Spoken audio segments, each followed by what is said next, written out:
अस्सलाम वालेकुम, कैसे हैं आप लोग? ठीक हैं। चलें आज ये लेक्चर स्टार्ट करते हैं अपना। आज आपका हमारे पास है मैथ 10th क्लास की पीटीबी की बुक है और 2024-25 तक जो पेपर हैं वो इसी में से आने हैं। तो आपके पास क्वेश्चन है 3.4 एक्सरसाइज है। देखें ये वो एक्सरसाइज है 3.4, ठीक है, ये वाली एक्सरसाइज है 3.4 और इसका जो क्वेश्चन नंबर 2 है ना उसके दो पार्ट हैं, एक ये वाला पार्ट और एक ये वाला पार्ट। ये दो मैं करूँगा, बाकी के तीनों पार्ट आपने करने हैं, आपने समझ लेने हैं अच्छी तरह से, ठीक है।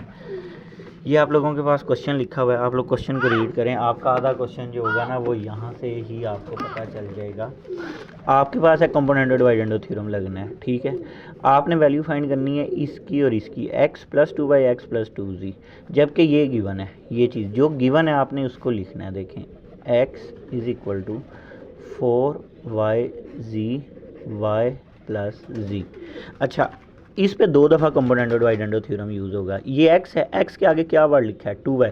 एक दफ़ा आपने इसको 2y से दोनों तरफ डिवाइड कर देना है और इधर x के आगे क्या लिखा हुआ है 2z, तो दोनों तरफ 2z से डिवाइड कर देना है। लाइक देखें ना, समझें इसको। ये x है, इधर x के आगे क्या लिखा है 2y। अगर 3y होता, 6y होता, 7y, तो मैंने जो नंबर लिखा होना था ना उससे डिवाइड करना था। 2y है, 2y साइन को भी छोड़ दें, 2y से डिवाइड कर दिया। और डिवाइड जब करना है तो दोनों साइड पे करना है, y + z, और यहाँ पे किससे कर दिया 2y से। अब ये वाला तो इसी तरह रहेगा x/2y। इधर चेक करें, ये वाला y से कट गया और ये इसको काट कर देगा तो 2z × y + z रह जाएगा। यहाँ तक क्लियर। इस पे कंपोनेंटो डिवाइडेंडो थ्योरम यूज़ करना है आपने, यूजिंग कंपोनेंटो डिवाइडेंडो थ्योरम। और वो मैंने लास्ट लेक्चर में बताया कैसे होता है। ये जो फ्रैक्शन है इसको इस तरह एक दफ़ा इधर लिखना है प्लस में और एक दफ़ा इधर लिखना है माइनस में, यानी ऊपर नीचे लिख देना है, एक दफ़ा प्लस में एक दफ़ा माइनस में। इसी तरह 2z + y + z, ये मैंने फ्रैक्शन को लिख दिया प्लस में इस वाली को, और फिर इसी को डिवाइड करके इस तरह लिख देना है। यहाँ तक क्लियर होगी बात ये आप लोगों को। अब ये इसी तरह रहेगा x + 2y और इधर आ जाएगा x - 2y। इसको ओपन करना है, 2z + y + z, और इधर क्या आ जाएगा 2z - y। ये साइन माइनस है तो ये वाला साइन चेंज हो जाएगा। ये वाला इसी तरह रहेगा x + 2y x - 2y। इधर देखें 2z में z ऐड किए कितना आ जाता है 3z + y। 2z में से z माइनस किए तो क्या आ जाता है z - y।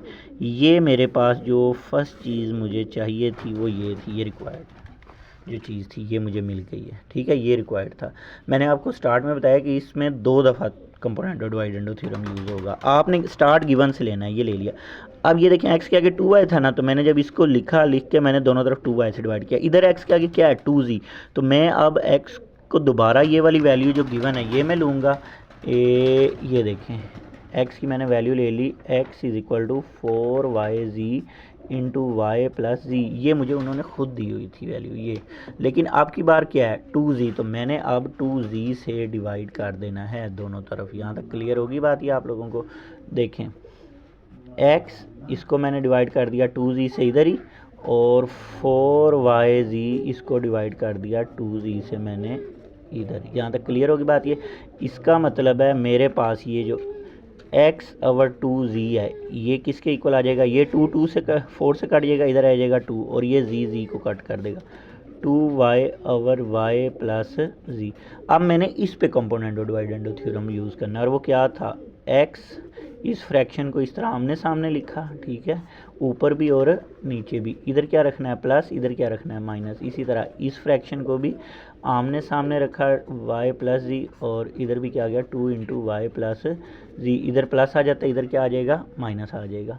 तो ये आपके पास x + 2z x - 2z = जब आप ये ओपन करके सॉल्व करेंगे ना आपके पास बन जाएगा 3y + z और y - z। ये चीज़ आ जाएगी आपके पास। तो देखें मुझे दो चीज़ें चाहिए थी, एक ये और एक ये, ठीक है। मैंने ये दोनों फाइंड कर ली। पहली का आंसर ये आया और दूसरी का आंसर जो है मेरे पास ये आया। अब मैं जो क्वेश्चन है वो मैं लिखता हूँ जिसकी मैंने वैल्यू फाइंड करनी थी।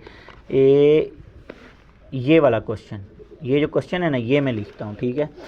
क्वेश्चन मेरे पास क्या था x + 2y x - 2y + x plus 2z और एक्स माइनस 2z। अब मैंने इनकी वैल्यू जस्ट पुट करनी है। पहले की वैल्यू ये थी, ये एक्स प्लस 2y और एक्स माइनस 2y, ये वाली वैल्यू, और जो दूसरा है उसकी वैल्यू ये वाली थी, ठीक है,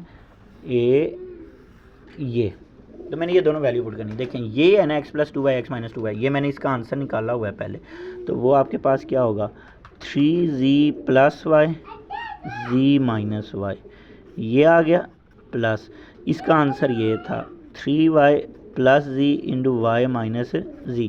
जी अब इसका एलसीएम लेके सॉल्व करें जैसे हम लोग 9th क्लास में करते थे। तो अब देखें ये z माइनस वाई, ये y माइनस z, आप सिर्फ और सिर्फ इसमें से माइनस कॉमन ले लें तो ये बन जाएगा 3z plus Y z minus Y. पहली वाली वैल्यू इसी तरह रखी, ये माइनस कॉमन लेता हूँ, वो प्लस माइनस माइनस बन जाएगा, यहाँ पे आपके पास बन जाएगा 3y plus z over z minus Y. ये देखें ये था ना, ये तो सही है, ये y माइनस z एलसीएम एक जैसा हो जाए तो ज़्यादा बेहतर होता है। मैंने माइनस कॉमन ले लिया, वो इधर रख लिया, जो प्लस माइनस माइनस हो गया और ये वाला साइन है ऐसे ही। अब आप अगर गौर करें आपको पता चलेगा ये दो हैं, एलसीएम तो एक ही है तो एक दफ़ा ही आ जाएगा z माइनस वाई इन दोनों का। अगर एलसीएम नीचे वाला सेम आ जाए तो जो ऊपर वाली ब्रैकेट्स हैं उनको जो बीच में साइन है उसके साथ एज इट इज़ लिख देते हैं। अब मैं ब्रैकेट ओपन करूँगा, 3z plus Y minus 3y plus minus ये माइनस है ना, ये वाला साइन चेंज हो जाएगा और यहाँ पे क्या आ जाएगा z माइनस वाई। 3z में से z के तो पीछे कितने रह जाते हैं 2z plus Y minus 3y minus 2y आ जाएगा, ठीक है। जब इन दोनों को सॉल्व किया और यहाँ पे क्या आ जाएगा z माइनस वाई, 2 कॉमन आ गया तो पीछे रह जाता है z माइनस वाई और z माइनस वाई, ये दोनों कट गए तो ये जो 2 रह जाता है ये इसका आंसर है, ठीक है। देखिए क्वेश्चन को समझिए, क्वेश्चन है लेंथी है लेकिन आसान है। आपने सिर्फ ये देखना है उन्होंने क्या कंपोनेंट डिवाइडेंडो थ्योरम यूज़ करना है, ठीक है। हमें ये बात तो पता चल गई, एक्स के आगे क्या लिखा हुआ है 2y, तो आपने दोनों तरफ एक्स के जो गिवन होगा उसके दोनों तरफ आपने 2y से डिवाइड कर देना है। जो चीज़ सिंपल रह जाएंगी इस पर कंपोनेंट डिवाइडेंडो थ्योरम यूज़ करना है, ठीक है जी। और इधर देखें फिर आपने ये दोबारा x लिखना है क्योंकि ये वाली वैल्यू भी फाइंड करनी है, लेकिन आपकी बारी 2z से डिवाइड कर देना है। जब आपने दोनों तरफ 2z से डिवाइड किया, कटिंग होगी, ये चीज़ रहेगी, इस पर कंपोनेंट डिवाइडेंडो थ्योरम। फिर दोनों जो आंसर निकले होंगे अगर उन्होंने प्लस किया तो प्लस कर लें, अगर माइनस किया तो माइनस कर लें। ये हो गया क्वेश्चन नंबर 2 का पार्ट नंबर 1। अब मैं करता हूँ क्वेश्चन नंबर 2 का पार्ट नंबर 5। जो आपका 2 है 3 है 4 है वो आप लोगों ने खुद करना है। ये देखें ज़रा question, find the value of this, इसको तो फाइंड करना है, दो दफ़ा आपने कंपोनेंट डिवाइडेंडो थ्योरम यूज़ करना है इस पर, ठीक है। ये एस गिवन है, जो गिवन है उससे स्टार्ट करते हैं। S is equal to 6pq into P minus Q, ये आपने एस ले लिया। एस के आगे क्या लिखा है 3p, तो दोनों तरफ किसको डिवाइड करेंगे 3p को, s divided by 3p is equal to 6pq into P minus Q. दोनों तरफ मैंने किसको डिवाइड कर दिया 3p को। देखें ना ये गिवन था जो उन्होंने दिया था और इधर s के आगे क्या लिखा है 3p, तो मैंने दोनों तरफ अगले स्टेप में 3p से डिवाइड, इसको तो कोई फ़र्क नहीं पड़ेगा, ये तो एज इट इज़। जबकि ये कटिंग हो जाएगा, p से कट जाएगा, 3 कितने time 2 time 2q over p minus q, ये आ जाएगा। अब इस पर कंपोनेंट डिवाइडेंडो थ्योरम यूज़ करना है, यूजिंग कंपोनेंट डिवाइडेंडो थ्योरम। तो जब हमने कंपोनेंट डिवाइडेंडो थ्योरम यूज़ करना है, ये फ्रैक्शन है, फ्रैक्शन को इस तरह आमने सामने लिखा, ऊपर भी और नीचे भी, इधर प्लस और इधर माइनस। इसी तरह इधर 2q plus p minus Q over 2q minus p minus Q, ठीक है। ये बन जाता है s प्लस 3p और ये बन जाता है s minus 3p is equal to. अब जब मैं ब्रैकेट ओपन करूँगा तो मेरे पास जो आंसर आएगा वो p प्लस क्यू आएगा। आप सॉल्व करके देख लीजिएगा, ठीक है जी। जब आप इसको सॉल्व करेंगे, ये 2q minus Q minus minus minus p minus minus plus, तो ये आपके पास बन जाएगा, आप करके देख लीजिएगा 3q माइनस p।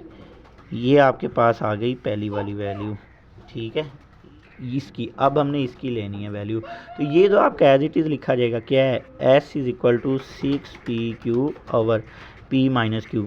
अब कौन डिवाइड करना है, ये देखें s प्लस 3q है ना, तो अब दोनों तरफ ये जो वर्ड है 3q, दोनों तरफ किसने डिवाइड होना है 3q ने। s divided by 3q is equal to 6pq 3q into p minus q जी। ये s ओवर 3q इसी तरह रहेगा, ये देखें S/3Q इसी तरह रहा, जबकि ये और ये कटिंग हो जाएगी, Q से कटा 3, 2P/P - Q आ जाएगा, 2P/P - Q। अब इस पे कंपोनेंट और डिवाइडेंडो थ्योरम यूज़ करना है। चैनल का नाम आप लोगों को पता है, मैथ पॉइंट 321A। अच्छा जी, ये आपके पास आ जाएगा कंपोनेंटो डिवाइडेंडो थ्योरम यूज़ किया। यहाँ पे मैं लिख रहा हूँ using CD componendo dividendo theorem, CDT, S ऊपर 3Q भी ऊपर, S ऊपर इस फ्रैक्शन के लिहाज से, 3Q भी ऊपर, इधर प्लस, इधर क्या आ जाता है माइनस। अब यहाँ पे 2P + P - Q और इधर क्या आ जाएगा 2P - P - Q। ये बन जाएगा S + 3Q S - 3Q। जब आप इसे ब्रैकेट्स को ओपन करेंगे तो ये बन जाएगा 3P - Q P + Q, ये आपके पास बन जाता है। ठीक है जी, ये आपके पास आ जाती है दूसरी वैल्यू ये। अब हम लिखते हैं क्वेश्चन, और क्वेश्चन लिखते वक्त एक चीज़ ध्यान रखनी है जिसकी वजह से ये मैं क्वेश्चन कर रहा था।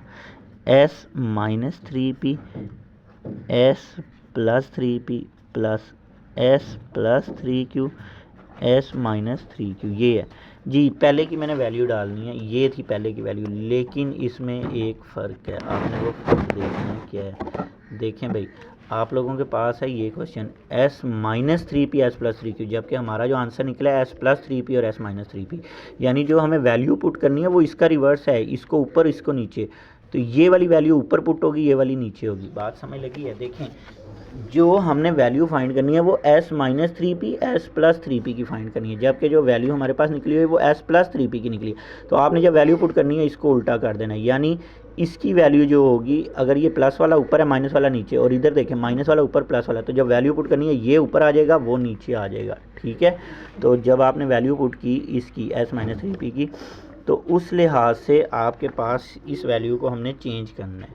3Q - P ऊपर आ जाएगा, 3Q - P ऊपर आ जाएगा, और नीचे क्या आ जाएगा P + Q। देखिए इसका आंसर मैंने उल्टा किया है, क्यों? क्योंकि मुझे S - 3P ऊपर चाहिए था और S + 3P नीचे, तो ये ऊपर चला जाएगा, ये नीचे प्लस। अब ये जो S + 3Q, ये देखें ये क्वेश्चन है उसके मुताबिक ये ठीक है, तो इसकी वैल्यू मैंने डायरेक्ट पुट करनी है 3P - Q और P + Q जी। अब आगे देखें आप लोग, तो एलसीएम एक जैसा ही आएगा P + Q। अब यहाँ पे अगर एलसीएम एक जैसा आ जाए तो जो वैल्यू ऊपर लिखी होती हैं वो एज इट इज़ आ जाती हैं। ठीक है, ब्रैकेट ओपन करते हैं, 3Q - P + 3P - Q और P + Q। 3Q में से Q के पीछे कितना रह जाता है 2Q, 3P में से P गए तो पीछे कितना रह जाता है 2P और Q + P या P + Q। 2 कॉमन आ गया, पीछे क्या रह जाता है Q + P और इधर क्या रह जाता है P + Q। अच्छा, ये और ये काट गया, इसका भी आंसर लकीली हमारे पास क्या आ गया 2। तो ये हमारा क्वेश्चन हो जाता है सॉल्व। आपने इस क्वेश्चन को जहन में रख के इसका क्वेश्चन नंबर 2, 3 और 4 भी करना है। ठीक है, चलें, दुआ में याद रखिएगा, काम ज़्यादा है लेकिन प्रैक्टिस करनी है। इस एक्सरसाइज में से, इस पेज में से मस्ट क्वेश्चन आता है, आप अपने पास पेपर उठा के देख लें। तो नेक्स्ट लेक्चर में मिलते हैं, तब तक के लिए अल्लाह के हवाले।